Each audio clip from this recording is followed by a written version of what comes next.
राम राम सभी प्यारे दोस्तों को, नमस्कार सभी प्यारे भाई बहनों को। आप सभी कैसे हैं? उम्मीद करती हूँ बहुत अच्छे होंगे आप लोग, बहुत जानदार, शानदार और ज़बरदस्त होंगे।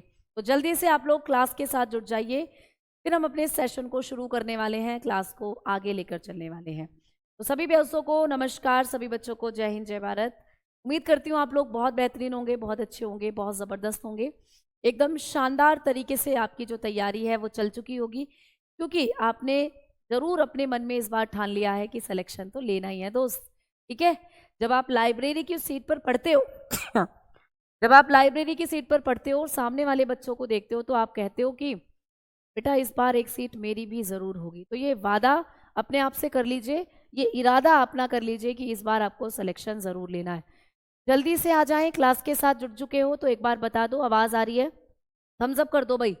रूपम, सचिन, आदि, आदिल, जल्दी से आप लोग क्या करेंगे, कमेंट सेक्शन में कमेंट करके मुझे बताएं कि क्या आप लोग मुझे सुन पा रहे हैं भाई। गुड़िया आ चुकी हैं, शिवानी, प्रियंका, आशीष, सुधांशु आ चुके हैं और रानी भी आ चुकी हैं, संजीता आ चुकी हैं। चलिए तो इस सेशन को अब शुरू कर लेते हैं हम लोग। और आज हम लोगों का जो टॉपिक चलेगा, nervous system. Clear? Nervous system. पिछली क्लास में हमने अपना एक टॉपिक कंप्लीट कर लिया था, अब बात करते हैं नर्वस सिस्टम की। तंत्रिका तंत्र की बेटा, तंत्रिका तंत्र, नर्वस सिस्टम। तो नर्वस सिस्टम से आप लोगों को एग्जामिनेशन में क्वेश्चंस मिल जाते हैं देखने के लिए। ठीक है, तो नर्वस सिस्टम की जब हम लोग बात करते हैं, हाँ जी, ऑल क्लियर मैडम जी, यस मैम। चलो, तो कल की क्लास में मैंने आपको बताया था कि नर्वस सिस्टम दो तरीके का है, केंद्रीय तंत्रिका तंत्र यानी सेंट्रल नर्वस सिस्टम और पेरिफेरल नर्वस सिस्टम यानी परादीय तंत्रिका तंत्र। केंद्रीय तंत्रिका तंत्र के आपके शरीर के दो ऑर्गन थे, आपका ब्रेन और आपके स्पाइनल कोड यानी आपका मस्तिष्क और आप लोगों की मेरुरज्जु। और पेरिफेरल में आपकी सहायक तंत्रिकाएं आती थी, हेल्पिंग नर्व आती थी, जो मैंने आपको बताई कि क्रैनियल नर्व पूछे। कपाल तंत्रिकाएं कितनी होती हैं? जल्दी बताओ सारे दोस्त कमेंट सेक्शन में। हमारे पास हमारी कपाल तंत्रिकाओं की संख्या कितनी होती है? ठीक है, number of cranial nerves we have. हमारे पास क्रैनियल नर्व्स कितनी होती हैं भाई? कपाल तंत्रिकाएं कितनी होती हैं? जल्दी से बताओ। आज पहली बार आया हूं, बहुत बढ़िया। पहली पहली बार ही जिंदगी में बहुत सी चीजें होती हैं, तो पहली बार आए हो, पहली बार सिलेक्शन भी ले जाना। ठीक है, तो 12 पेयर होती है, बहुत बढ़िया। 12 जोड़ी होती है क्रैनियल नर्व, जबकि स्पाइनल नर्व की बात करें तो 31 जोड़ी मैंने आपको बताई थी। अब हम बात करी थी हमने ब्रेन की, ब्रेन का अध्ययन होता है न्यूरोलॉजी। ठीक है, ब्रेन में वजन बताया था 1300 से 1400 ग्राम। मस्तिष्क एक झिल्ली के अंदर बंद रहता है, उस झिल्ली को क्या कहते हैं? फटाफट से बताओ सारे बच्चा। 29 कौन बता रहा है? ये 29 तो नहीं थी बेटा, 12 जोड़ी होती हैं कपाल तंत्रिकाएं, 31 जोड़ी होती हैं आपकी मेरु तंत्रिकाएं, स्पाइनल नर्व्स। अच्छा मुझे बताओ, आपका मस्तिष्क एक झिल्ली में बंद था, उस झिल्ली को क्या कहते थे? मेनेंजिस मेम्ब्रेन कहते थे। बहुत बढ़िया, मेनेंजिस मेम्ब्रेन। ठीक है, अब आगे बात करते हैं। अब हम लोग बात करेंगे पार्ट्स ऑफ ब्रेन की। इसकी बात करेंगे पार्ट्स ऑफ ब्रेन, यानी कि हमारे मस्तिष्क के भागों की। ठीक है, तो आज हम बात करेंगे किसकी भाई? मस्तिष्क के भाग। आपका जो मस्तिष्क होता है इसको हमने 3 भागों में बांटा है। Our brain is divided into 3 parts. हमारा मस्तिष्क 3 भागों में बटा हुआ है। ये 3 भाग कौन कौन से हैं? तो भाई आप बताओगे कि एक होता है हम लोगों का अग्र मस्तिष्क। ठीक है, एक होता है अग्र मस्तिष्क, जिसको हम लोग कहते हैं फोर ब्रेन। फोर ब्रेन, अग्र मस्तिष्क। एक मस्तिष्क का भाग होता है फोर ब्रेन, अग्र मस्तिष्क। दूसरा होता है मध्य मस्तिष्क। ठीक है, दूसरा हो जाता है मस्तिष्क का भाग मध्य मस्तिष्क। क्लियर? जिसको हम लोग क्या कहते हैं? मिड ब्रेन, जिसको हम लोग कहेंगे बच्चा मिड ब्रेन। ठीक है, तो हमारा मस्तिष्क कितने भागों में बटा है? 3 भागों में। अग्र मस्तिष्क यानी फोर ब्रेन, मध्य मस्तिष्क यानी कि मिड ब्रेन। क्लियर? और अब बात करते हैं पश्चिम मस्तिष्क की, और तीसरा भाग हो जाता है पश्चिम मस्तिष्क, यानी कि इसको कहते हैं हाइंड ब्रेन। इसको कहा जाता है हाइंड ब्रेन।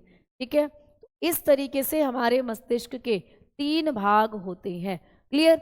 अब इन तीनों में सबसे बड़ा पार्ट कौन सा है? ये क्वेश्चन आपको बन सकता है भाई। इन तीनों में अग्र मस्तिष्क, मध्य मस्तिष्क और पश्चिम मस्तिष्क, इनमें से तीनों में सबसे बड़ा भाग सबसे बड़ा भाग कौन सा होता है? अग्र मस्तिष्क। तो आप लोग बताओगे कि सबसे बड़ा मस्तिष्क है, ये सबसे बड़ा भाग है। तो मस्तिष्क की जब हम लोग बात करें तो आपके इन तीनों मस्तिष्क में से कौन सबसे बड़ा होता है? तो आपने कहा अग्र मस्तिष्क सबसे बड़ा है, ठीक है। इसको हम लोग बिगेस्ट ब्रेन बोलते हैं, इसको कहते हैं बिगेस्ट ब्रेन। क्लियर? तो ये क्या है? बड़ा मस्तिष्क आप लोगों का, सबसे ज़्यादा भाग आपके मस्तिष्क का इसी के पास है, अग्र मस्तिष्क वाले एरिया के पास। अच्छा, ये सबसे छोटा भाग है, ठीक है, ये सबसे छोटा भाग है। क्लियर? तो ये होता है स्मॉलेस्ट पार्ट। मिड ब्रेन सबसे छोटा है, मिड ब्रेन को हम लोग स्मॉलेस्ट ब्रेन के नाम से जान सकते हैं, स्मॉलेस्ट ब्रेन। ठीक है, समझ में आई बात? अब ये मैडम हमारे जो तीन मस्तिष्क हैं, इनके एक एक नाम और हैं भाई, इनके एक एक नाम और हैं जो आपको पेपर में आ सकते हैं।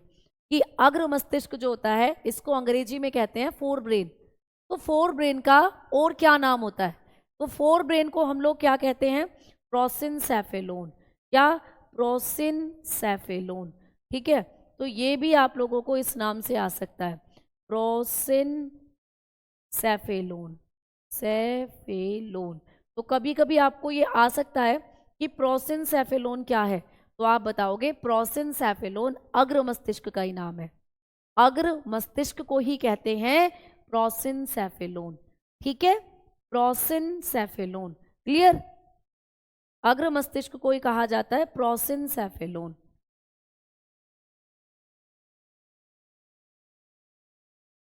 ठीक है, प्रोसिनसेफेलोन। ठीक, तो प्रोसिनसेफेलोन किसको कहते हैं? अग्र मस्तिष्क को। क्लियर? चलो अब हम बात करते हैं मध्य मस्तिष्क को क्या कहते हैं। तो मध्य मस्तिष्क को कहा जाता है मीजनसेफेलोन। ठीक है, इसको कहते हैं मीजनसेफेलोन। क्लियर? मीजनसेफेलोन। तो मध्य मस्तिष्क को कहा जाता है मीजनसेफेलोन। ठीक है, सेफेलोन। क्लियर? तो मीजनसेफेलोन किसको कहा जाता है? मध्य मस्तिष्क को। एम से होता है मिड और एम से होता है मीजनसेफेलोन। तो मीजनसेफेलोन किसको कहते हैं? मध्य मस्तिष्क को। और मैडम ये जो पश्चिम मस्तिष्क है इसका भी एक और नाम है, तो इसको कहते हैं हम लोग रोम्बनसेफेलोन, रोम्बनसेफेलोन। ठीक है, इसको कहते हैं रोम्बनसेफेलोन। तो आपको पूछेगा कि रोम्बनसेफेलोन किसको कहते हैं? रोम्बनसेफेलोन।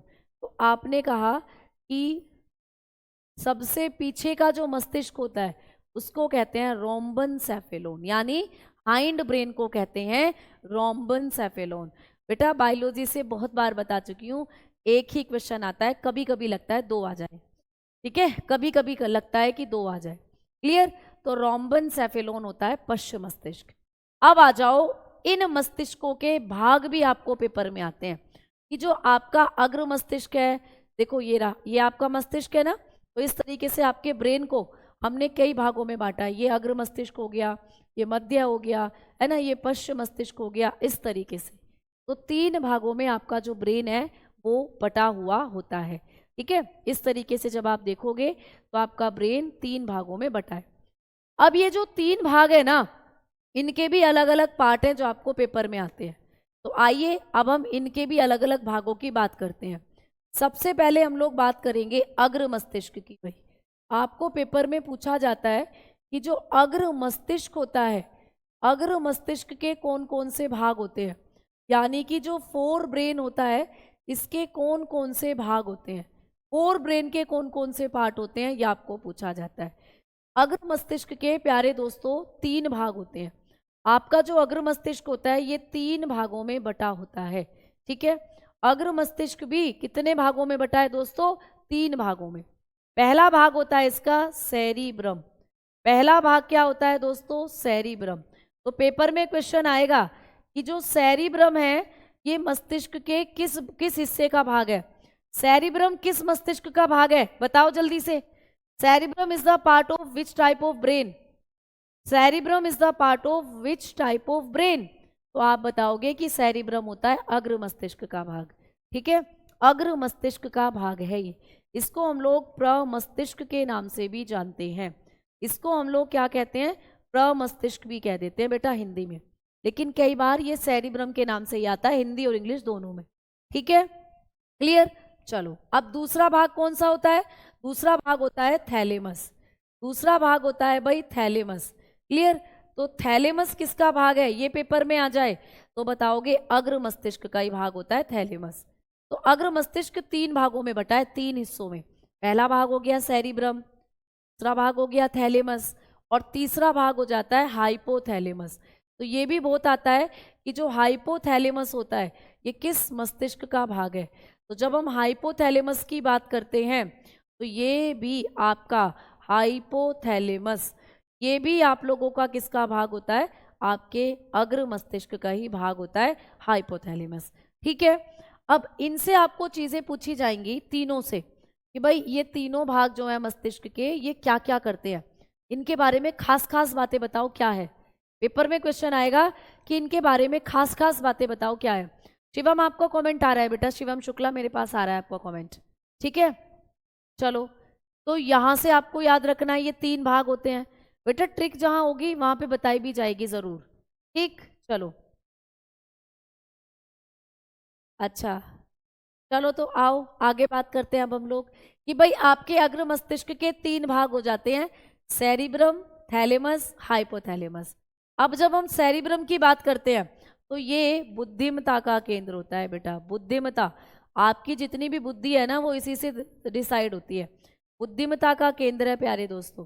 तो मस्तिष्क का कौन सा भाग बुद्धिमत्ता का केंद्र है? Centre of IQ. तो आप कहते हो कि ये होता है सेंटर ऑफ आईक्यू। आईक्यू बोले तो इंटेलिजेंस, आपकी आईक्यू को यही डिसाइड करता है सेरिब्रम। ठीक है, और सेरिब्रम की अगर हम लोग बात करें तो देखो मैंने आपको बताया कि मस्तिष्क को 3 भागों में बांटा है, अग्र मस्तिष्क, मध्य मस्तिष्क और पश्चिम मस्तिष्क। इन सब में सबसे बड़ा कौन सा था? अग्र मस्तिष्क था। सबसे बिगेस्ट कौन सा था? आपका फोर ब्रेन था। अब आपको ये पूछ ले कि इन तीनों मस्तिष्कों के भी अलग अलग पार्ट होते हैं, उन भागों में सबसे बड़ा भाग कौन सा होता है? तो जितने भी अब मैं आपको आगे भाग पढ़ाऊंगी ना उन सब में सबसे बड़ा यही है। ठीक है, उन सब में सबसे बड़ा यही होता है। तो यह सबसे बड़ा भाग कहा जाता है। ठीक है, यह सबसे बड़ा भाग है। तो आप लोग लिखोगे यह मस्तिष्क के भागों में सबसे बड़ा भाग है। क्लियर। तो आप लोग बताओगे कि मस्तिष्क के यह मस्तिष्क के भागों में सबसे बड़ा है। ठीक है, भागों में सबसे बड़ा है। तो जब आपको अग्र मस्तिष्क मध्य मस्तिष्क में पूछे कौन बड़ा है तो आपने कहा अग्र मस्तिष्क सबसे बड़ा है। लेकिन जब इनके भी पार्ट पूछे, जैसे अग्र मस्तिष्क के 3 पार्ट हैं, मध्य मस्तिष्क के 2 भाग हैं और पश्चिम मस्तिष्क के भी 3 भाग हैं, तो उन सब में सबसे बड़ा यही होता है सेरिब्रम। क्लियर। तो सेरिब्रम को मैं यहाँ लिख देती हूँ, it is biggest in all. ठीक है, it is biggest part in all. ठीक है, इन ऑल। तो सभी में ये सबसे बड़ा पार्ट माना जाता है जो सेरिब्रम होता है, और यही आपकी बुद्धिमत्ता को क्या करता है? डिसाइड करता है। समझ में आ गई बात? इसके बारे में आपको इतना याद रखना है। अब देखो ये जो थैलेमस है भाई ये क्या करता है? तो थैलेमस तुम्हें ठंडे और गर्म के बारे में बताता है। अरे आज तो बहुत ठंड है, ये जो तुम्हें ठंड लग रही है ना ये इससे लग रही है थैलेमस। जब बहुत गर्मी होती है, अरे यार आज तो बहुत गर्मी है, वो जो तुम्हें गर्मी लगती है ना वो इसी पार्ट से लगती है। तो थैलेमस क्या काम कराता है? तो आप लोग बताओगे कि यह ठंडे और गर्म, ठीक है, ठंडा तथा गर्म, ठंडा तथा गर्म व, ऐसे लिखना, यह ठंडा गर्म, ठंडा गर्म तथा शारीरिक दर्द का एहसास कराता है। शारीरिक दर्द का एहसास कराता है बेटा, शारीरिक दर्द का एहसास कराता है। ठीक है, तो मस्तिष्क का कौन सा भाग है जो या तो ठंडा गर्म के बारे में पूछ लेगा या ऐसे पूछ लेगा कि जो शारीरिक दर्द का एहसास कराता है वो कौन सा भाग है मस्तिष्क का? तो आप बताते हो वो होता है थैलेमस। तो जब आपने चाय पी आपको गर्म लगी तो कैसे लगी? थैलेमस से। थैलेमस कह रहा है भाई गर्म है चाय, तुम्हें गर्म लगी। जब तुमने खाई आइसक्रीम ठंडी ठंडी तो तुम्हें ठंडी लगी। ठीक है, तो तुम्हें ठंडी लगी, तो तुम जब आइसक्रीम खा रहे हो तो कह रहे हो ठंडी ठंडी, तो थैलेमस कह रहा है ठंडी ठंडी आइसक्रीम। और जब आपको किसी ने उठाकर पत्थर मार दिया, आपके सर में लगा वो पत्थर, आओ, बहुत तेज दर्द होगा। आपको किसी ने चांटा मारा, आपको बहुत तेज दर्द होगा। आपको किसी ने घूंसा मारा, आपको बहुत दर्द होगा। किसी ने चाकू, किसी ने गोली मारी, तो भाई दर्द होता है ना। तो वो जो फिजिकल पेन है वो इसी की वजह से होता है। थैलेमस ही आपको फिजिकल पेन फील कराता है। अगर किसी के मस्तिष्क का थैलेमस ब्लॉक हो जाए ना, उसको तुम कितना ही मार लो उसको दर्द ही नहीं होगा। जैसे तुमने देखा है, कौन बताना, क्या नाम था उनका, एक सीरियल आता था ना, भाभी जी घर पे हैं, उसमें, अब तो मैं नाम भूल गई, सक्सेना जी थे, सक्सेना। तो कोई कितना मारता था वो हंसते थे। वो चांटा लगवाने जाते थे लोगों के पास कि चांटा मारो मुझे मजा आ रहा है, बिजली का करंट लेते थे। तो मतलब वो तो कॉमेडी के तौर पर दिखाया गया है सीरियल में। ठीक है, तो जिसका भी थैलोमस ब्लॉक हो गया ना, उसको दर्द होगा ही नहीं फिर। क्लियर। तो ये क्या कराता है आप लोग बताते हो, इट फील, यहाँ लिख देते हैं भाई आप लोगों को इंग्लिश में, it feels cold, hot and physical pain, and physical pain. ठीक है, तो ये सारी जो आप लोगों की एक्टिविटीज है वो थैलेमस कंट्रोल करता है। ठीक है ना, क्लियर। चलो, हीरो को भी दर्द नहीं होता, वो डायरेक्टर की स्क्रिप्ट होती है, वरना हीरो को दर्द होता है। डायरेक्टर कहता है तुम्हें खूब पिटना है और तुम्हें दर्द नहीं फील होना है, बस वो मूवी की डिमांड होती है। चलो तो भाई आगे बात करते हैं अब हाइपोथैलेमस की। ये बड़ा खतरनाक होता है हाइपोथैलेमस। ये जो हाइपोथैलेमस है ये बड़ा खतरनाक है। और जब ये हाइपोथैलेमस लड़कियों में ज़्यादा काम करता है तो लड़कियां ब्यूटी विद ब्रेन कहलाती हैं फिर। ठीक है, हाइपोथैलेमस। ठीक है, हाइपोथैलेमस ये भी आपके मस्तिष्क का भाग है बेटा, हाइपोथैलेमस। ठीक है, ये हाइपोथैलेमस जो होता है इसको आप लोग कहते हो मास्टर्स ऑफ मास्टर ग्लैंड। इसको कहा जाता है मास्टर्स ऑफ मास्टर ग्लैंड। ठीक है, तो मतलब मास्टर का भी मास्टर है ये। अगर कभी आपको पूछे कि मास्टर ग्लैंड किसको कहते हैं, तो भैया इसको मास्टर ग्लैंड होती है आपकी पिट्यूटरी ग्लैंड, जो दिमाग में ही होती है ना, जो दिमाग में ही होती है प्यारे दोस्त। ठीक है, तो ये मास्टर्स ऑफ मास्टर ग्लैंड कहते हैं प्यारे दोस्तों। तो ऐसे ही आएगा हिंदी में लिखा हुआ कि मस्तिष्क का कौन सा भाग है जिसे मास्टर्स ऑफ मास्टर ग्लैंड कहते हैं। तो आप लोग बताओगे इसी को, known as masters of master gland. ठीक है, मास्टर्स ऑफ मास्टर ग्लैंड। तो ये आपकी पिट्यूटरी को भी कंट्रोल करता है। पिट्यूटरी सबको कंट्रोल करती है, ये पिट्यूटरी को कंट्रोल करता है। पापा हमारे घर में सबको कंट्रोल करते हैं, पर पापा को भी कंट्रोल कौन करती है, मम्मी। तो मम्मी हो जाती है मास्टर का भी मास्टर।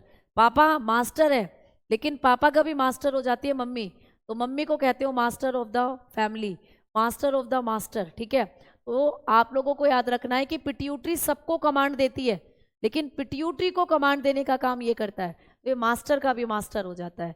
ठीक है, आगे भाई यही है आपकी बॉडी का, जिसको आपके शरीर का थर्मामीटर कहते हैं। तो ये क्वेश्चन आपको आया हुआ है, तार लगा लीजिएगा भाई। तो इसको हम लोग शरीर का थर्मोमीटर कहते हैं बेटा। क्या कहते हैं, शरीर का थर्मोमीटर कहते हैं।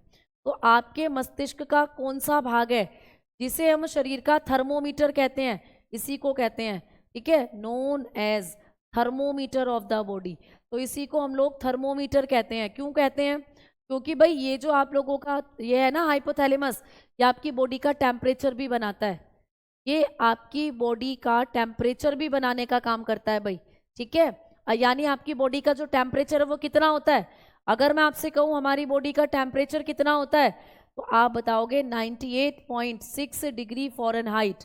और अगर इसी को मैं सेल्सियस में बताऊं तो 37 डिग्री सेल्सियस होता है हमारी बॉडी का टेम्परेचर।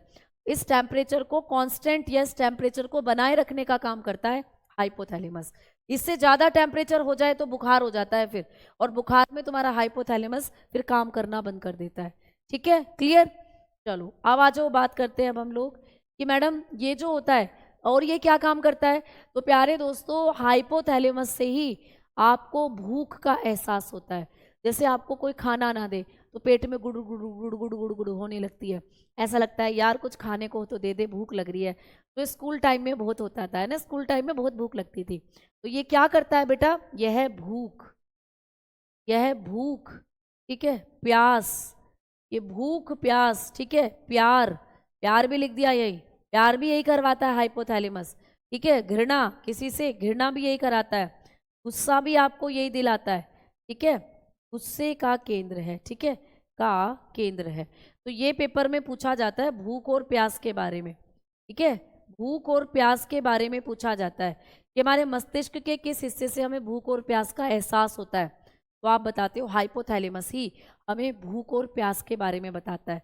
जब गला सूखता है, ठीक है, जब गला सूखे, ठीक है, तो स्प्राइट नहीं पीनी, आपको लगता है पानी पीना है फिर, ठीक है। तो गला जब सूख रहा है तो लगता है कुछ पानी पीना है, तो वो यही कहता है हाइपोथैलेमस कि भाई जा पानी पी के आ, तेरे शरीर में पानी की कमी हो गई है। तो यही सिग्नल भेजता है। तो आप लोग बताते हो it is the centre of, it is the centre of. तो ये क्या है भाई, सेंटर ऑफ हंगर। जब हंगर सताए तो खाना खा कर आए, ठीक है। तो देखो, और थर्स्ट जब आपको लगती है, ठीक है, I am thirsty give me water. और लव किसी से जब होता है, हेट जब किसी से करते हो, एंगर एंग्री मैन, ठीक है, एंग्री जब आप होते हो, तो ये सारी एक्टिविटीज हाइपोथैलेमस कंट्रोल करता है। जिसमें भूख और प्यास पर आपको क्वेश्चन पूछा गया है। आकाश बेटा स्पीड इतनी मैनेज करके चलनी पड़ेगी। मैंने आपको बताया है कि हमें 20 से 25 या लगभग 22 क्लासेस में सिलेबस खत्म करना है, ठीक है। क्लियर कृष्णा, बिल्कुल बोल सकते हो आप एक बात। तो ये आपके किसका काम होता है, हाइपोथैलेमस का। हाइपोथैलेमस से इतना भी आपको पढ़ना है, ठीक है, ठीक है। चलो अब चलते हैं आपके अग्र मस्तिष्क के। तो ये सारे भाग हो गए, है ना, सबके काम। अब आ जाओ मध्य मस्तिष्क की तरफ चलते हैं। अब बात करते हैं भाई मिड ब्रेन की, मिड ब्रेन। अब हम लोग बात करेंगे हमारे मध्य मस्तिष्क की, मध्य मस्तिष्क। क्लियर। तो देखो जो मध्य मस्तिष्क होता है ना बेटा, इसके बारे में जब हम लोग बात करेंगे तो मिड ब्रेन के दो पार्ट होते हैं जो आपको याद रखने हैं। मिड ब्रेन के दो पार्ट होते हैं, ये बहुत कम आते हैं पेपर में, ठीक है। कौन कौन से होते हैं, एक होता है कार आपका सेरिब्रल पंडिकल, ठीक है, सेरिब्रल पुंडिकल। क्लियर, सेरिब्रल पुंडिकल एक पार्ट तो ये हो जाता है, ठीक है, सेरिब्रल पुंडिकल, पुंडिकल एक पार्ट तो ये हो जाता है, सेरिब्रल पुंडिकल, ठीक है। ये क्या काम करता है बेटा, सेरिब्रल पुंडिकल। फिर आपको दूसरा पार्ट जो होगा वो पूछेगा corpora quadrigemina, corpora quadrigemina, quadrigemina. तो ये भी पूछा जाएगा आपको, कार्पोरा क्वाड्रिजेमिना।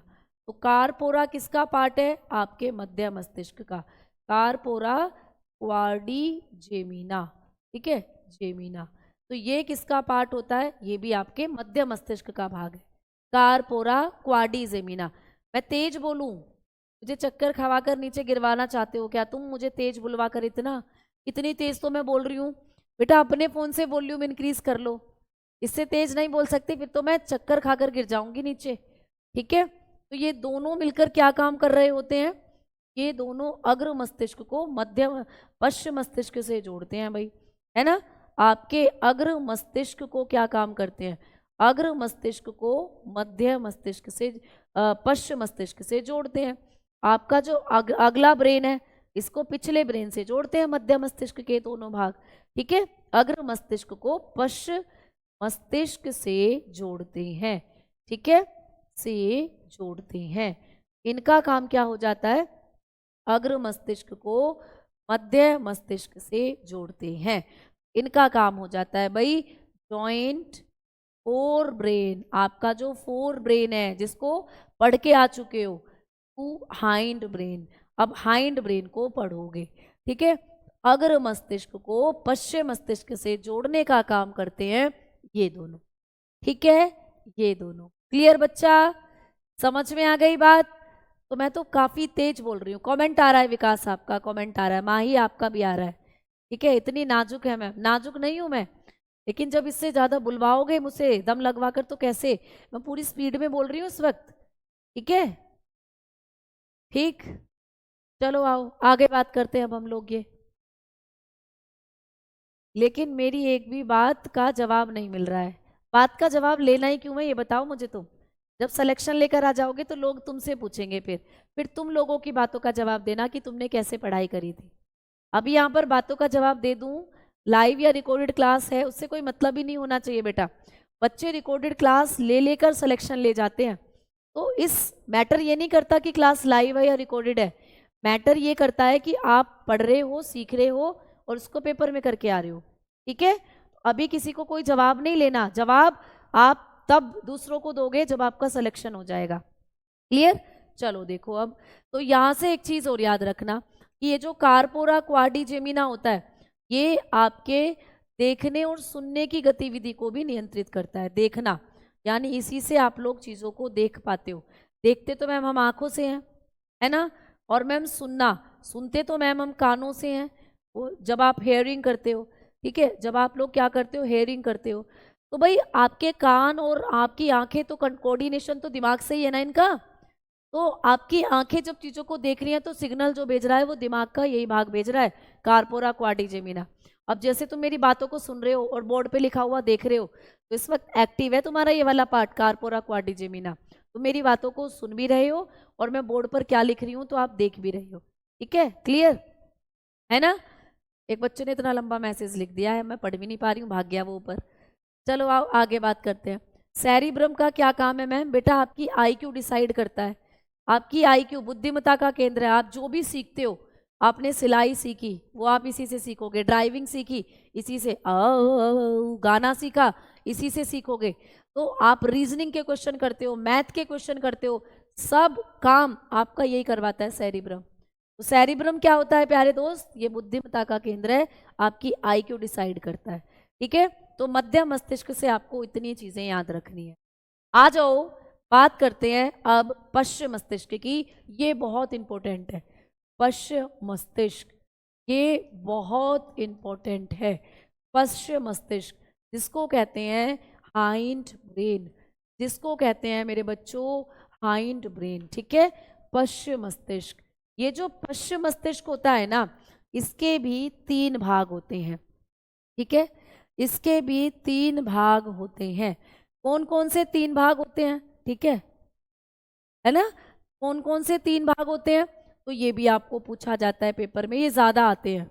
इसके 3 भाग आपको एग्जामिनेशन में ज्यादा आते हैं बेटा, ज्यादा इंपॉर्टेंट है ये, मैंने स्टार लगा दिया है, क्वेश्चन यहाँ से बन ही जाता है। एक भाग होता है इसका सेरिबेलम। सेरिबेलम मैडम ये ऐसा लग रहा है जैसे ये दृश्य हम पहले भी देख चुके हैं। सेरिबेलम आप लिखवा रही हो, अभी अभी आपने पीछे भी लिखवाया था सेरिबेलम। कितने बच्चे इस बात से सहमत हैं कि अभी अभी मैंने पीछे भी लिखवाया था? अभी अभी मैंने ये आपको पीछे भी लिखवाया था। कितने बच्चे सहमत हैं? इसको कहते हैं अनुमस्तिष्क, इसको कहा जाता है अनुमस्तिष्क। तो भैया वो सेरिब्रम था जो मैंने पीछे लिखवाया, और ये तुम्हारा भ्रम है कि तुम्हें ये दोनों शब्द एक से लग रहे हैं, ये दोनों शब्द अलग अलग हैं। देखो ये है सेरिब्रम, प्रमस्तिष्क जिसको कहते हो, और ये है सेरिबेलम, अनुमस्तिष्क जिसको कहते हो। कैसे पता चलेगा मैडम? भूल जाएंगे तो भूलना मत, इसकी स्पेलिंग में आपको एल मिल रहा है, एल, एल बोले तो लास्ट, तो ये लास्ट ब्रेन का पार्ट है। सेरिबेलम किस प्रकार, किस मस्तिष्क का भाग है? अंतिम, सबसे अंतिम मस्तिष्क तो यही है ना, हाइंड ब्रेन सबसे लास्ट ब्रेन है। अब ये लास्ट ब्रेन पढ़ रहे हैं हम, तो लास्ट ब्रेन का पार्ट है ये, क्योंकि इसकी स्पेलिंग में आ रहा है एल। तो सेरिबेलम हो जाता है लास्ट का पार्ट और सेरिब्रम है फर्स्ट का पार्ट, याद रखना। ठीक है, चलो आगे बात करते हैं। अब हम लोग बढ़ रहे हैं इसका दूसरा पार्ट, मेड्यूला ओब्लंगाटा।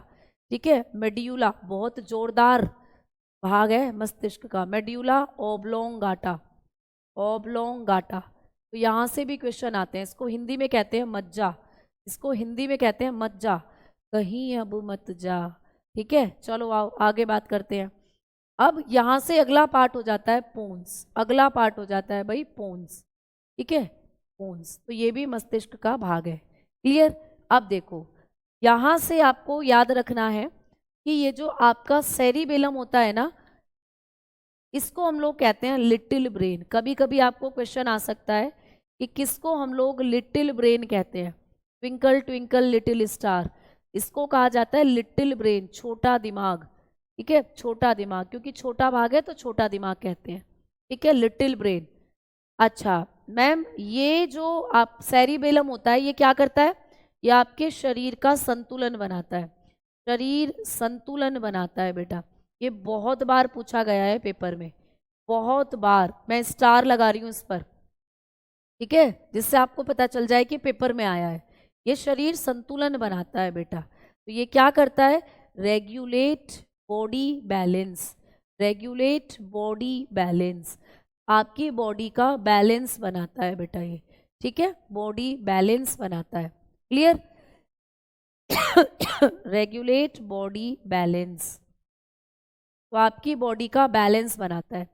अगर मैं आपको कहूँ कि बेटा एक पैर पे खड़े हो जाओ, तो तुम एक पैर पे खड़े हो जाओगे और आपका फिजिकल होगा, फिजिकल में आपको ऐसे कराएंगे, ठीक है, ऐसे ऐसे खड़े हो जाओगे तो बहुत देर तक आपका कोऑर्डिनेशन बनेगा।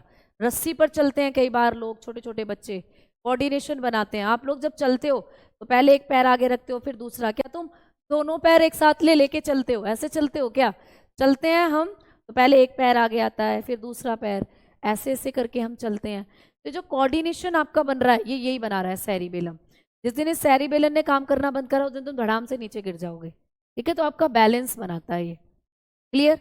अब जब हम शराब पीते हैं, मैं यही लिखवा रही हूँ, है ना, शराब जब आप पीते हो, शराब से प्रभावित होता है ये।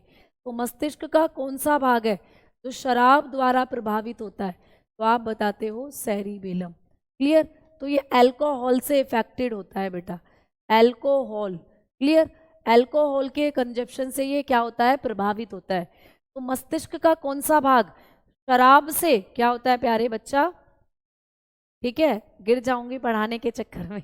तो मस्तिष्क का कौन सा भाग शराब से प्रभावित होता है? यही सेरिबेलम। ये काम करना बंद कर देता है जब शराब पीते हैं, इसीलिए शराबी व्यक्ति फिर ऐसे ऐसे ऐसे ऐसे झूमता फिरता है और फिर लास्ट में नाले में गिर जाता है जाकर, ठीक है। तो शराब पीने पर यही अनकंट्रोल हो जाता है, काम करना बंद करेगा। क्लियर? चलो आगे बात करते हैं भाई मेड्यूला की, ये काफ़ी इंपॉर्टेंट है, थोड़ा बड़ा है तो मेड्यूला को अब हम लिखते हैं। चलिए आइए मेड्यूला की बात करते हैं। मेड्यूला ऑब्लंगाटा, MO बोलते हैं इसको शॉर्ट में, और हिंदी में मज्जा, ठीक है, MO करके भी आ जाता है कई बार ये पेपर में। तो भाई ये क्या काम करता है? तो ये जैविक क्रियाओं को नियंत्रित करता है। ये क्या काम करता है? जैविक क्रियाओं को नियंत्रित करता है, जैविक क्रियाओं को नियंत्रित करता है। क्लियर? क्रियाओं को नियंत्रित करता है। तो ये पूछा जा सकता है कि मस्तिष्क का कौन सा भाग जैविक क्रियाओं को नियंत्रित करता है? तो यही करता है भाई कंट्रोल्ड बायोलॉजिकल रिएक्शन, ये आपकी बायोलॉजिकल रिएक्शन को कंट्रोल करता है, ठीक है। मैम बायोलॉजिकल रिएक्शन कौन सी होती है? बायोलॉजिकल रिएक्शन कौन सी होती है? तो भाई आपके शरीर में जैविक जिंदा रहने के लिए जो जरूरी क्रियाएं हैं वो होती हैं प्यारे दोस्तों जैविक क्रियाएं, जिंदा रहने के लिए जरूरी क्रियाएं, है ना। तो जिंदा रहने के लिए क्या क्या करते हो तुम? जिंदा रहने के लिए तुम सांस लेते हो, खाना खाते हो, है ना, उत्सर्जन करते हो। तो मतलब आपके बॉडी के अंदर जितने भी तंत्र हैं, जितने भी आपकी बॉडी में सिस्टम काम कर रहे हैं, उन सबको यही कंट्रोल करता है। तो मतलब आपके शरीर के अंदर जो जैविक क्रियाएं हैं, बायोलॉजिकल रिएक्शन है, ये उनको कंट्रोल करता है। और दोस्तों बायोलॉजिकल रिएक्शन दो होती हैं आपके शरीर में, जैविक क्रियाएं दो तरीके की होती हैं। कौन कौन सी? एक होती है आवश्यक जैविक क्रियाएं, आवश्यक जैविक क्रिया मतलब अगर ये होना बंद हो गई ना तो हम मर जाएंगे। आवश्यक जैविक क्रियाएं एक होती हैं, आवश्यक जैविक क्रियाएं जिनको कहते हैं वाइटल रिएक्शन, ठीक है, जिनको कहते हैं वाइटल रिएक्शंस। आवश्यक जैविक क्रियाएं अगर ये नहीं हुई तो हम मर जाएंगे। जैसे अगर आपने श्वसन करना बंद कर दिया, सांस लेना आपने बंद करा, आपका श्वसन तंत्र काम करना बंद कर दे तो हम मर जाएंगे। तो रेस्पिरेशन हमारा क्या हुआ? एक प्यारे दोस्तों जैविक क्रिया हो गई, ठीक है। जैसे आपके अंदर उत्सर्जन होना बंद हो गया, है ना, मूत्र निकलना बंद हो गया आपके शरीर से, उत्सर्जन तंत्र आपका एक्सक्रीटरी सिस्टम इसने काम करना बंद कर दिया तो भी हम मर जाएंगे, ठीक है। यानी मैंने यहाँ लिख दिया है कि आपके शरीर के सभी तंत्र ये कंट्रोल करता है। आपके शरीर में जितने भी तंत्र काम कर रहे हैं, ऑल सिस्टम आपकी बॉडी में जितने भी सिस्टम काम कर रहे हैं, चाहे वो दिल का धड़कना हो, चाहे वो किडनी का काम हो, चाहे वो लीवर का काम हो, है ना, ये सब क्या करते हैं बेटा, यही कंट्रोल, ये आपकी जैविक क्रियाओं में आते हैं और इन सबको कंट्रोल करता है मज्जा। रेस्पिरेटरी सिस्टम पर पूछा गया है पेपर में, स्टार लगा लेना बेटा। आपके शरीर में श्वसन दर को मस्तिष्क का कौन सा भाग नियंत्रित करता है? विच पार्ट ऑफ, आपको पेपर में पूछा जाएगा, which part of brain control respiratory system, या which part of brain control breathing, ऐसे आपको पूछ लिया जाता है। तो आप लोग बताते हो कि हमारे मस्तिष्क का जो मज्जा वाला भाग है, मेड्यूला ऑब्लिंगाटा, यही कंट्रोल करता है हमारी रेस्पिरेटरी रेट को, श्वसन दर को। ठीक है, ये पूछा गया है बेटा। क्लियर? चलो आगे बढ़े। रिवीजन स्लाइड तो उसमें होगी ना जहां आप पीडीएफ से पढ़ रहे हो, मैं तो खुद हाथ से लिखकर पढ़ा रही हूँ, तो रिवीजन स्लाइड की जरूरत नहीं है। अभी मैं आपको कुछ चैप्टर हैं जो कराऊंगी इस वहां से, उसमें हम रिवीजन स्लाइड का यूज करेंगे। ठीक है, चलो अब दूसरी जो जैविक क्रिया है हमारे शरीर में, वो हो जाती है आप लोगों की सहायक जैविक क्रिया। सहायक प्यारे दोस्तों, सहायक जैविक क्रिया। ठीक है, सहायक जैविक क्रिया। तो सहायक यानी असेसरी, आपको पूछेगा कि असेसरी रिएक्शन कौन सी होती है। असेसरी मतलब जो आपके शरीर में अगर हो रही है तो बढ़िया, नहीं हो रही है भैया तो बढ़िया, कोई दिक्कत ही नहीं है, हो रही है तो बढ़िया है, ना हो रही है तो और भी बढ़िया है। जैसे आपको कभी भी पूछे कि जब हमको हिचकी आती है बेटा, हिचकी हिचकी, ठीक है, तो जब तुम्हें हिकअप्स आती है तो हिचकी आ रही है तो हिचक लो, हिचक लो ना बेटा। अस्थि मज्जा तो अलग है जिसमें ब्लड बनता है, वो अलग है, वो हड्डियों में होता है। अस्थि मज्जा वो हड्डियों में होता है जिसमें ब्लड बनता है। ठीक है, कमेंट दिख रहा है भाई मुझे, गुलशन जी आपका कमेंट दिख रहा है। ठीक, तो देखो हिचकी आपको आ रही है तो हिचकी कौन कंट्रोल कर रहा है? यही। ठीक है, आपने खाना खा लिया भरपेट और मारी तकड़ी सी डकार, वो तो बर्फ भी आप इसी से क्या करते हो, डकार भी यही कंट्रोल करता है। अब भैया ज़्यादा खा लिया तो उल्टी करोगे, अब तुम तो तुमने करी उल्टी, वो तो भैया वोमिटिंग भी यही कंट्रोल कर रहा है। उल्टी पर क्वेश्चन आया हुआ है। ठीक है, आप लोगों को उबासी आती है, अब आप सोने जाओगे, भाई आपने क्या करा, हिचकी आई, आपने फिर डकार ली, फिर आपने उल्टी कर दी, फिर आप सोने चले जाओगे, उबासी आएगी अब तुम्हें, यॉइंग। तो यॉइंग भी पूछा गया है, जब हम उबासी लेते हैं तो इसको मस्तिष्क का कौन सा भाग है जो कंट्रोल करता है? मेड्यूला। ठीक है, ऐसे करते हो ना, तो मतलब मेड्यूला कंट्रोल करता है। आपको जब छींक आती है दोस्तों, छींक, स्नीजिंग, ठीक है, जब आप स्नीजिंग करते हो, छींक आती है, तो यही मस्तिष्क का भाग है जो कंट्रोल करता है भाई। अच्छू, ठीक है, छींक भी यही करता है कंट्रोल। ठीक है, सबके कमेंट दिख रहे हैं मुझे। तो यहाँ पर ये सारी एक्टिविटीज आपकी हो जाती हैं, आपकी बायोलॉजिकल रिएक्शन या सहायक जैविक क्रियाएं। ये हो रही हैं तो बढ़िया है, नहीं हो रही हैं तो बढ़िया है। ठीक है, क्लियर? समझ में आ गई बात? तनुजा, तनु क्या पूछ रही है बेटा, क्या जवाब क्यों नहीं दे रहे हो बेटा? कमेंट स्पीड से बढ़ रहे हैं, मैं पढ़ ही नहीं पाती हूँ कुछ बच्चों का कमेंट। चलो आओ आगे बात करते हैं। तो ये चीजें आपको, आपका जो मज्जा होता है ये कंट्रोल करता है।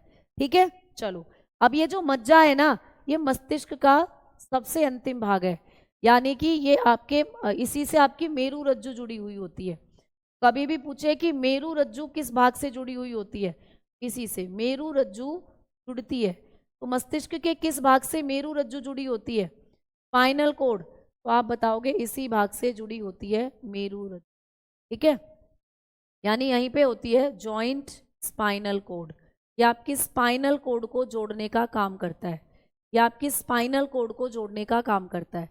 आपके मस्तिष्क के इसी भाग से आपकी जो मेरू रज्जु है वो जुड़ी हुई होती है। ठीक है, तो आप देखोगे ये रही आपकी मेरू रज्जु, ये रही स्त्री की चोटी जिसमें है सारी शक्ति। ठीक है, तो ये आपकी जो मेरू रज्जु है ना, ये कहाँ से जुड़ रही है? ये मस्तिष्क के मज्जा भाग से जुड़ रही है। तो मस्तिष्क के मज्जा भाग से आपकी मेरू रज्जु जो है वो जुड़ी हुई होती है एमओ से, मेड्यूला ऑब्लिंगाटा से। हमारी जो स्पाइनल कोड है वो जुड़ी हुई होती है, इसको कहते हैं मेरू रज्जु। क्लियर? ये जुड़ी हुई होती है ना। तो ये भी आपको पूछा जा सकता है। और ये आपके ब्रेन का सबसे अंतिम भाग माना जाता है मेरुरज्जु। ये आपके ब्रेन का सबसे लास्ट पार्ट है, ये आपके ब्रेन का सबसे अंतिम पार्ट है, आपके मस्तिष्क का सबसे अंतिम भाग है जो मज्जा होता है। ठीक है, तो इस पॉइंट को भी आप यहीं पर लिख लीजिएगा। लास्ट पार्ट होता है आपके ब्रेन का, अंतिम भाग होता है आपके ब्रेन का। ठीक है, चलो अब देखो लास्ट पार्ट यानी कि एक और पार्ट आपने बताया पोन्स, लेकिन अंतिम ये होता है। पोन्स मैंने लिखवा दिया लेकिन अंतिम वो है। तो पोन्स जो होता है ये आपके श्वसन तंत्र को कंट्रोल करता है, तो श्वसन तंत्र का नियंत्रण करता है। दो ऑर्गन है दिमाग के जो श्वसन तंत्र को नियंत्रित करते हैं। तो आपने कहा एक तो हो जाता है मेड्यूला ऑब्लिंगाटा, मैंने बताया था अभी ये भी करता है श्वसन तंत्र को कंट्रोल, और ये भी करता है। तो ये भी आपका रेस्पिरेटरी सिस्टम को कंट्रोल करता है। तो ये इसका भी काम हो जाता है कंट्रोल्ड रेस्पिरेटरी सिस्टम।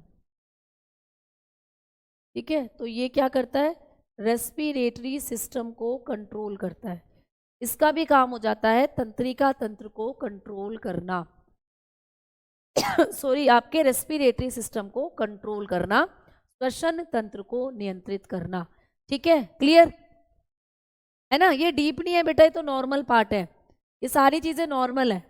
अब आ जाओ प्यारे दोस्तों, अब मैं आपको बताती हूँ कि आपके मस्तिष्क की क्रियात्मक इकाई किसको कहते हैं। तो एक पॉइंट लिखेंगे कि भाई मस्तिष्क की क्रियात्मक इकाई, मस्तिष्क की क्रियात्मक इकाई किसको कहा जाता है, या आपके तंत्रिका तंत्र की क्रियात्मक इकाई। ठीक है, किसको कहते हैं, तंत्रिका कोशिका को कहते हैं, तंत्रिका कोशिका को कहते हैं। तंत्रिका कोशिका, या आपको ब्रैकेट में लिखा जाएगा न्यूरॉन। ठीक है, न्यूरॉन्स। कभी भी आपको पूछे कि मस्तिष्क की क्रियात्मक इकाई किसको कहते हैं, तो मस्तिष्क की क्रियात्मक इकाई तंत्रिका कोशिका या फिर न्यूरॉन्स को कहते हैं। ठीक है, तो ये क्वेश्चन भी आ जाता है आपको पेपर में। क्लियर, ये क्वेश्चन भी आ जाता है। तो आप लोग बताओगे फंक्शनल यूनिट ऑफ ब्रेन, आपके ब्रेन की functional unit, functional unit of brain, आपके ब्रेन की जो फंक्शनल यूनिट है इज नोन एज, आपके ब्रेन की जो फंक्शनल यूनिट है इसको कहा जाता है नर्वस सेल। या तो नर्वस सेल होंगी या ब्रैकेट में लिख देते हैं न्यूरॉन, या ब्रैकेट में लिख देते हैं न्यूरॉन। ठीक है, तो आपके मस्तिष्क की क्रियात्मक इकाई किसको कहते हैं, तंत्रिका कोशिका को, या इन्हीं को कई बार न्यूरॉन भी लिखा सकता है। हार्ट बीट भी कंट्रोल करता है, बिल्कुल बेटा बिल्कुल, हार्ट बीट भी कंट्रोल करता है। साइंस से आपको 2 से 3 क्वेश्चन बनते हैं ओवरऑल, बायोलॉजी में जिसमें 1 क्वेश्चन आपको मिलेगा, 1 से 2 क्वेश्चन। ठीक है, चलो तो अब आपकी तंत्रिका कोशिका दिखती कैसी है मैडम। तो जब हम तंत्रिका कोशिका की बात करते हैं तो एक तंत्रिका कोशिका देखो ऐसी होती है, एक तंत्रिका कोशिका आपको ऐसी नजर आती है जैसी मैं यहां बना रही हूं। ठीक है, एक तंत्रिका कोशिका हमें ऐसी नजर आती है, ये होती है दोस्तों एक तंत्रिका कोशिका, ऐसी दिखती है तुम्हें एक न्यूरॉन सेल। ठीक है, ऐसी दिखती है मैडम। अच्छा मैम, इसमें ये जो पूंछ सी निकल रही है ये क्या है, इनको कहते हैं डेंड्रॉइड, इनको कहा जाता है डेंड्रॉइड्स। तो पूछा जाता है दुम्मिका कहते हैं इनको, कि तंत्रिका दुम्मिका है या डेंड्रॉइड्स किस कोशिका का भाग है, तो आप कहते हो तंत्रिका कोशिका का भाग है। ठीक है, तो ये डेंड्रॉइड्स होते हैं, ये तंत्रिका कोशिका का भाग है। मैम ये जो आपने बनाया है काला काला ये क्या है, इसको कहते हैं सेल बॉडी या सोमा, इसको कहा जाता है सोमा। तो ये तंत्रिका कोशिका का सोमा वाला भाग है, ये इसके अंदर केंद्रक है। तो केंद्रक सोमा वाले भाग में होता है, न्यूक्लियस है ये। ठीक है, ये इसका केंद्रक है, ये न्यूक्लियस है इसका। ठीक है, और ये जो गुलाबी रंग के दिख रहे हैं ये होते हैं एक्सोन, इस पार्ट को कहते हैं एक्सोन।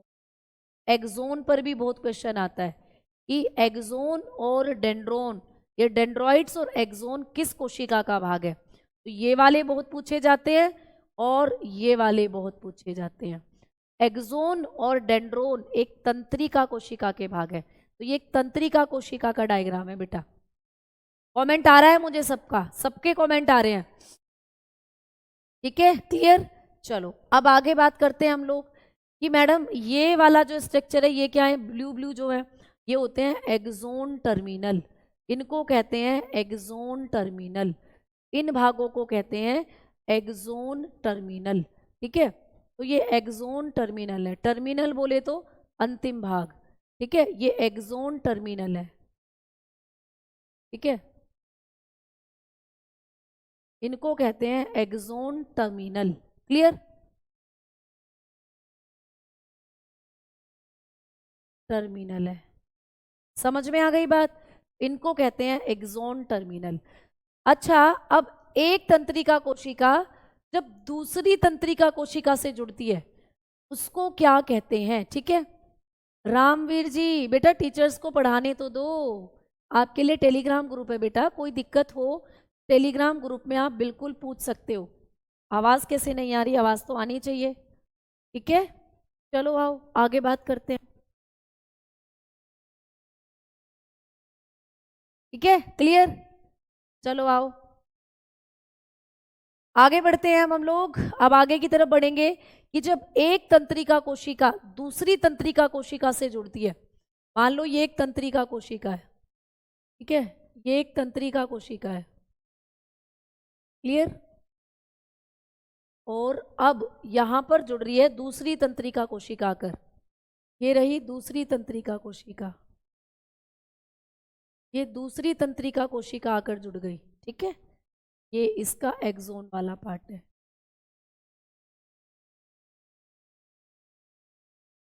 तो ये जो एक तंत्रिका कोशिका, एक कोशिका ये हो गई, एक कोशिका ये हो गई, दो तंत्रिका कोशिकाएं हैं, है ना, ये आपस में यहां पर जुड़ रही हैं। तो इस जगह को क्या कहते हैं? सिनेप्सिस।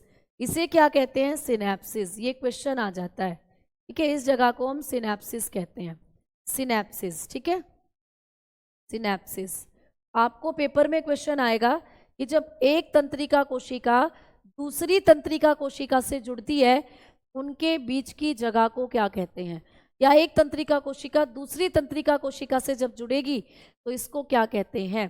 ठीक है, इसको हम लोग क्या कहते हैं बेटा? इसको कहते हैं हम लोग सिनेप्सिस। तो इस तरीके से ये चीज़ें आपको इस चैप्टर से की जाएंगी। ठीक है, इस तरीके से ये चीज़ें आपको एग्जामिनेशन में पूछी जाती हैं। अब एक बच्चे का डाउट है कि मैम ये जो मेरू रज्जु होती है, स्पाइनल कोड, ये क्या काम करती है? एक बच्चे का डाउट है कि मैम ये जो मेरू रज्जु है ये क्या करती है? तो मेरे बच्चों ये क्या काम करती है? ये प्रतिवर्ती क्रियाओं को नियंत्रित करती है, प्रतिवर्ती क्रियाओं को नियंत्रित करती है। क्लियर? तो कभी भी पूछे कि प्रतिवर्ती क्रियाओं को कौन नियंत्रित करता है? प्रतिवर्ती क्रियाएं क्या होती हैं? ये प्रतिवर्ती क्रियाओं को नियंत्रित करती है। ठीक है, आप बताओगे इट कंट्रोल्ड रिफ्लेक्स रिएक्शन। ये रिफ्लेक्स रिएक्शन को कंट्रोल करती है भाई। मैम रिफ्लेक्स रिएक्शन क्या होती है? रिफ्लेक्स रिएक्शन वो होती है बेटा तो एकदम से होती है, अचानक से होती है। सबसे बड़ी कोशिका अंडाणु कोशिका है और सबसे लंबी कोशिका होती है प्यारे दोस्तों तंत्रिका कोशिका। तो अगला चैप्टर हम कोशिका वाला ही पढ़ेंगे, उसमें हम ये सारी चीजें पढ़ेंगे। ठीक है, शालिनी का क्या कह रही थी? शालिनी का डाउट था, पता नहीं क्या वो निकल गया। चलो आओ, अब समझ में आ गई चीजें। अब प्रतिवर्ती क्रियाएं अचानक से होती हैं, जैसे मैं कहीं जा रही हूं, मेरे पैर में कांटा चुभ गया, मैंने कहा आ कांटा लग गया, मतलब दर्द होगा, एकदम से मैं पैर ऊपर उठा लूंगी। एक बैग में मैं कुछ ढूंढ रही हूँ, उस बैग में एक पिन थी, वो पिन मुझे चुभ गई, मैं ऐसे हाथ बाहर निकालूंगी एकदम झटके के साथ।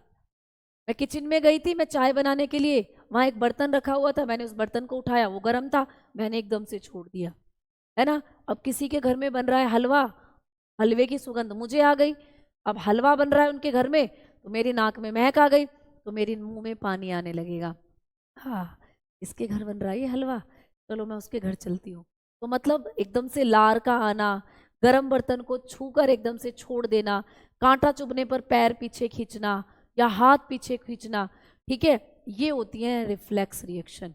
इन सबको कंट्रोल करती है आपकी स्पाइनल कोड, यानी ये सारी रिएक्शंस आपके ब्रेन तक नहीं पहुंचती, ये सीधी सीधी आपकी स्पाइनल कोड इनको कंट्रोल कर लेती है। ठीक है, ठीक है, एक डाउट है, एक डाउट है, एक डाउट है, इसे लिखने से अच्छा तो डाउट ही लिख दो ना, तो मैं उसको पढ़ लूंगी। ठीक है, चलो तो भाई इस तरीके से आपको ये चीजें हैं जो पेपर में इस चैप्टर से पूछी जाती हैं। ठीक है मैम, पोन्स बेटा बताया तो, पोन्स जो होता है ये आपका श्वसन तंत्र को कंट्रोल करता है। श्वसन तंत्र दो हिस्से कंट्रोल करते हैं, इसने भी किया था और ये भी करता है, श्वसन तंत्र को नियंत्रित। ठीक है, सेरिबेलम क्या है, इसको लिटिल ब्रेन भी कहते हैं, और ये शरीर संतुलन बनाता है, आप लोगों के बॉडी बैलेंस को बनाता है। पेपर में क्वेश्चन आया है कि मस्तिष्क का कौन सा भाग शरीर का संतुलन बनाता है, आप बताते हो सेरिबेलम। ठीक है, और आपका शराब पीने से मस्तिष्क का कौन सा भाग प्रभावित होता है, सेरिबेलम। ठीक है, क्लियर। फिर हमने बात करी थी मिड ब्रेन की, जिसको कहते हैं सेरिबल पुंडिकल। तो ये दोनों सेरिबल पुंडिकल और कार्पोरा क्वाड्रिसेमिना, ये दोनों मिलकर क्या करते हैं, अग्र मस्तिष्क और पश्चिम हाइंड ब्रेन को जोड़ते हैं, और कार्पोरा क्वाड्रिसेमिना देखने और सुनने में भी मदद करता है। ठीक है, इसके बाद हमने हाइपोथैलेमस के चमत्कारी उपाय आपको बताए कि भाई मास्टर्स ऑफ मास्टर ग्लैंड है, थर्मामीटर ऑफ बॉडी है, भूख प्यास का केंद्र होता है ना, इन सब चीज़ों को ये क्या करता है प्यारे दोस्त, कंट्रोल करता है। ठीक है, और अग्र मस्तिष्क के भाग थे सेरिब्रम, जो कि आप लोगों की बुद्धिमत्ता का केंद्र है, सेंटर ऑफ आईक्यू है, और ये मस्तिष्क के जितने भी मैंने अभी भाग बताए हैं उन सब में सबसे बड़ा है। ठीक है, क्लियर। चलो धन्यवाद, कल मिलेंगे सेल वाले टॉपिक के साथ। तो कल मैं आप लोगों को पढ़ा रही होंगी सेल वाला टॉपिक। हम लोग कल की क्लास में शुरू करेंगे सेल, बहुत इंपॉर्टेंट। अगर आपको बायोलॉजी में एक क्वेश्चन आ रहा है ना, पॉसिबिलिटीज होती है ज़्यादा कि इस चैप्टर से आए। ठीक है, पॉसिबिलिटीज होती हैं कि इस चैप्टर से आए। तो कल की क्लास में हम लोग कोशिका वाले चैप्टर से चीज़ें करेंगे। मास्टर ग्रंथि किसको कहते हैं बेटा, जो मास्टर ग्रंथि है ये होती है पिट्यूटरी ग्लैंड। मास्टर ग्रंथि जो हमारे शरीर की होती है, मास्टर ग्लैंड जो हमारे शरीर की है, ये होती है आपकी pituitary gland. Pituitary gland, Piyush ग्रंथि जिसको कहते हो, पीयूष। ठीक है, पीयूष ग्रंथि को कहते हैं हमारे शरीर की मास्टर ग्रंथि, इसको कहेंगे पिट्यूटरी ग्लैंड। ये आपके मस्तिष्क में ही पाई जाती है बेटा, तो पिट्यूटरी को कहा जाता है आपके शरीर की मास्टर ग्लैंड, क्योंकि शरीर की सभी ग्रंथियों को कंट्रोल करती है ना। क्लियर, क्लियर भाई। अब हम कल की क्लास में मिलेंगे सेल वाले चैप्टर की तरफ। ये बहुत बड़ा चैप्टर है, इसको हम पीडीएफ से पढ़ेंगे कल की क्लास में। ठीक है, क्योंकि बहुत बड़ा है, इसको कराने में एक एक हफ्ते लग जाते हैं और उतना टाइम हमारे पास बिल्कुल भी नहीं है। ठीक है ना, बहुत बढ़िया, बहुत अच्छे से करेंगे सेल टॉपिक को, और करेंगे पीडीएफ माध्यम से, समझाती चलूंगी सारी चीज़। क्लियर। तो धन्यवाद, नमस्कार, जय हिंद, जय भारत।